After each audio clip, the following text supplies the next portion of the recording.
Hi, it's Kirby Summers, and I welcome you to my true crime podcast.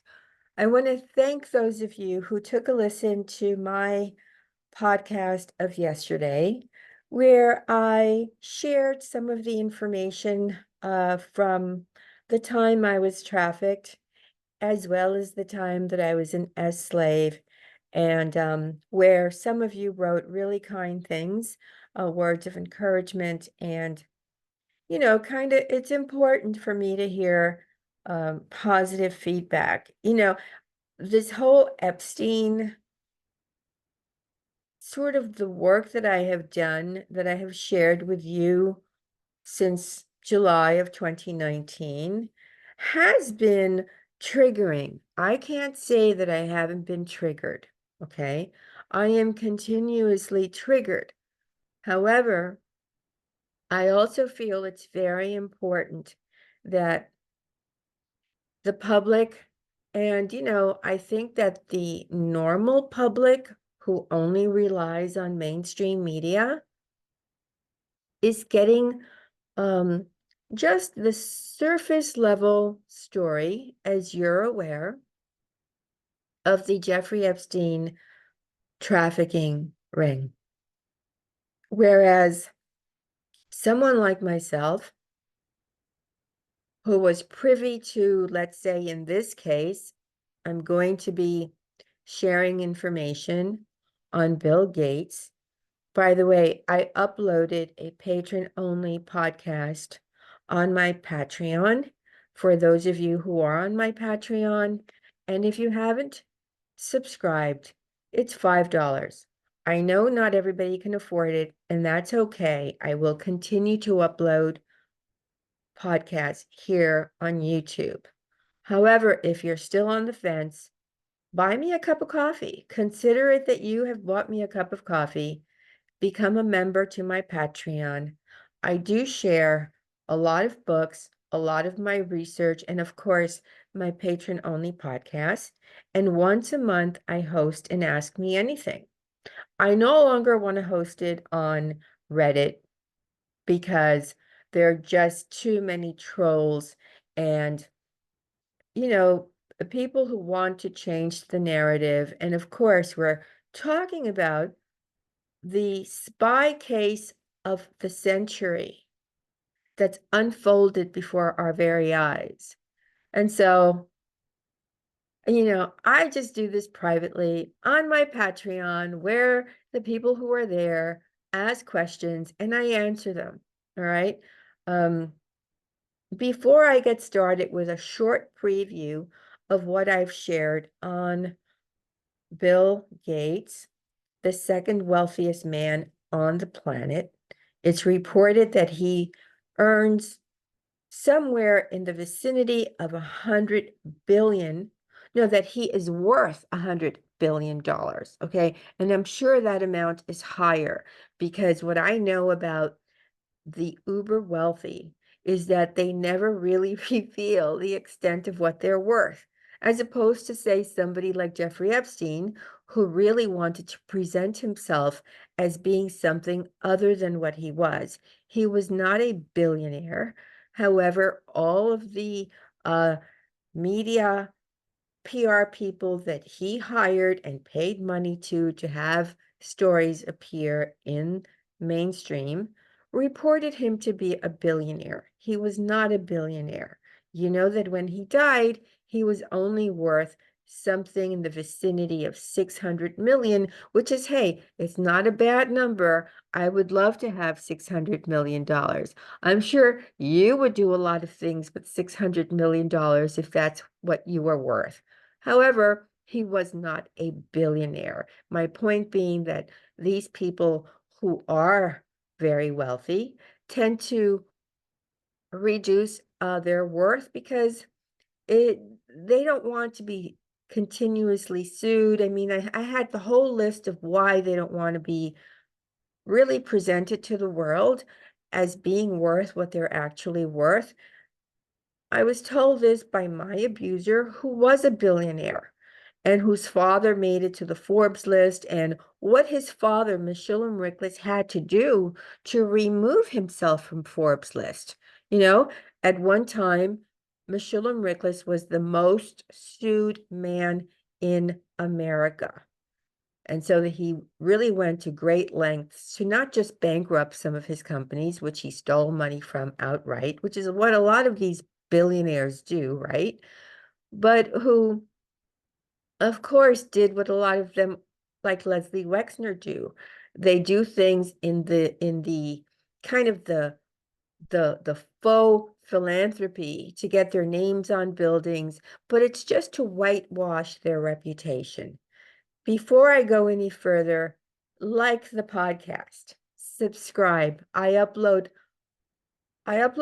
tons of material to my YouTube channel. I have in excess of 140 free podcasts here for you to listen. I don't want to ever include commercials. Personally, when I'm watching someone's podcast, which I rarely do, I get so annoyed when there's a commercial. I don't want to really be bothered with the commercial. I had sponsors at one time. If you have a company, you want me to accept you as a sponsor, I'm happy to do that. I can do that for small to medium-sized business owners. You own your own business, you want to help me out, just contact me. You can do that through a form on my website, kirbysummers.com, or you could do it through Twitter. You can DM me if you want to sponsor my YouTube channel, which would help because I really don't want to hand it over to YouTube for these interruptions. I'm happy to mention your company name, sort of include your website on my links. And that's kind of like all I would be interested in doing because I really want this to be a good experience for those of you who follow me here on YouTube. So regarding the information I uploaded to my Patreon, different people pronounce it different ways, and I kind of move around and I use almost every every way to pronounce that word. It's about Bill Gates. Among the information I included is stuff that Gates has gone out of his way to scrub off the internet. Here's the glitch in that. I've been researching Gates for a very long time because, as I mentioned in my opening, he is a friend of my abuser. My abuser actually became partners with Gates' partner, Paul Allen, who died not too long ago. And so that happened. I used to have to fly to San Francisco with my abuser, where he ran off to meet with Bill Gates, and I remember there was a scientist who was located in San Francisco that he would go and talk to. He would talk to anyone who was involved in technology. And of course, Gates was one of these people. So that when the New York Times, for example, wrote an article after Jeffrey Epstein was alleged to have committed suicide, and they said in this article that Bill Gates only met Epstein in 2011, I'm going to cry foul and say, no, it happened much earlier than that. I also include information that I have not seen mainstream media cover about something that Virginia Giuffre has privately said that is directly connected to Bill Gates. Okay. She was also told by certain people never to mention this publicly because they would kill her.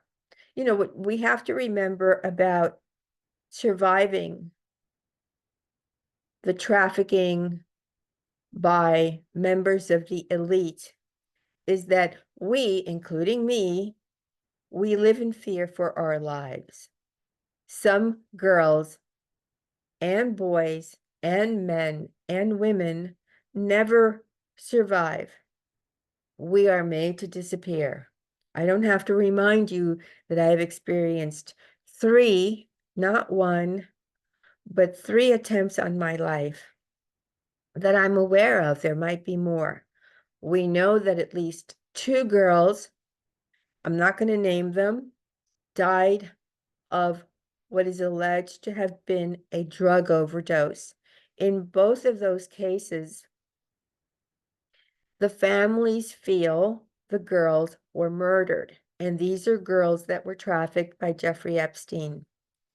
During the time that one of the attorneys began working on the Epstein case, he told a victim that there were 500 girls that could not be accounted for, that they were missing. They were not working in strip joints. They were not working in brothels. They were not in jail. They literally disappeared off the face of the earth. So that Virginia was threatened to be killed if she ever mentioned what I shared on this patron-only podcast, which is on my Patreon. And that's why it's not here, okay? But I'm going to continue to upload as much information as I can because it is very important that we learn to differentiate between what the mainstream media spoon feeds the public in the Epstein case, which we all know is related to intelligence. This is probably the most important espionage and blackmail case of our collective lifetimes. It is why so many of us work day in, day out to dig through the information, to read thousands of pages of court documents, to pour through the 2 black books that we have to date. I want to remind you that the black books were updated every 6 months, according to court documents and information that was in Ghislaine Maxwell's household training manual. All right. I'm going to try to make that manual available for you guys. I'm going to try to figure out how to do that because while I made it available for a very short time, I didn't continue to do that. You know, things happen. I get distracted. I'm working on a story to upload to my Substack, or I'm doing a podcast. So things, slip away from me, but I'm going to have to upload that because you can read the household manual and it does talk about the phone log, meaning the like Epstein's black book being updated on a regular basis. The black book that we, the public, have seen is only a slice in time. There are more names that we have not seen who are connected to the Epstein case. So, okay, regarding the information that I uploaded on Bill Gates, as I said, it's information that he scrubbed off the internet. He doesn't give interviews about it. I include that information on my podcast on Patreon, and information that Virginia has been threatened over that is connected to Gates, in addition to other inconsistencies I've seen. And, I'm just going to keep doing this. And I'm just going to keep doing this.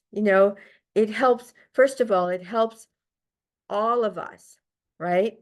It helps all of us because I don't know anyone who's been following my work for, this is the 5th year that I'm sharing information publicly. I don't know anyone who doesn't want to get to the bottom of this, And as far as the normal world, I'm still surprised. I got a phone call the other day from a really good friend of mine. He happens to be working for a newspaper. He watched the documentary, as an example, he watched the documentary Filthy Rich. He thought he knew the entire Epstein story. I had to explain to him that the documentary Filthy Rich was based on James Patterson's book. James Patterson is a good friend of Bill Clinton. Bill Clinton is one of the names that second to Prince Andrew is named the most in the Epstein, not just the flight logs, but we have so much information. I mean, on my Substack, I wrote it years ago. I explained how Clinton had been engaged with minor girls in Arkansas, and I named names. If you want to see that, that's on my Substack. It's there, so that for what the regular people, even smart people like my friend, who's a really smart guy, who happens to work in mainstream and who called me to say, hey, I watched this and I think it was really, really well researched. No, it wasn't. It presents a superficial layer of what the story is about. And what you and I do, what we do together collectively, is we look at the nooks and crannies of this case and we share this amongst each other. And only like this can we then share this with normies. I told my friend, I spent an hour on the phone with my friend when he said that, explaining to him why that information is not necessarily accurate, so that I'm hoping that you do the same thing. Share the information with your family and friends. Share it broadly so that everyone can understand that what mainstream media feeds to us is really propaganda, okay? And that what you and I discover by poring over these thousands of pages of documents for years now, right? And looking at the nooks and crannies and figuring out what's been scrubbed off the internet, that you and I are going to get to the bottom of this, because the story is not over yet. All right, give this a like. Thank you again for your amazing support. Have a good day. Bye.